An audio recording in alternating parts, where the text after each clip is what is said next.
মাওলা আমি তো গুনাহ করেছি, তোমার দরবারের আসামি। মাওলা তুমি যদি মাফ করে দাও, আমাকে প্রশ্ন করার কেউ নাই, আমাকে জিজ্ঞেস করার কেউ নাই, আমাকে আটকানোর কেউ নেই। বান্দা যখন অনুতপ্ত মন নিয়ে বারবার বলতে থাকে, রব্বে করিমের রহমত তাকাইতে থাকে, তাকাতে তাকাইতে এক সময় রব্বে করিম বলে, বান্দারে তোর বলার ধরনটা পছন্দ হয়েছে, তোর ডাকার ধরনটা পছন্দ হয়েছে, তোর চোখের পানি পছন্দ হয়েছে, তোর বলাটা পছন্দ হয়েছে।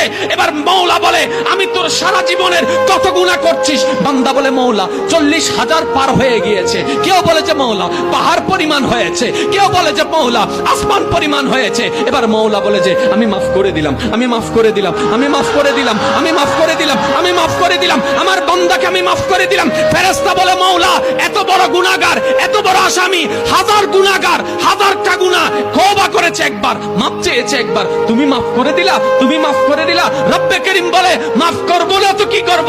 বান্দাটা কার দেখতে হবে না, বান্দাটা কার দেখতে হবে না, সে রহমানের কাছে মাফ চেয়ে যদি মাফ না পাই, তাহলে তো বিশ্বের কাছে মাথা নত হয়ে যাবে।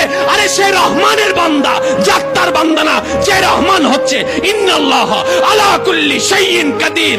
সুবহানাল্লাহ।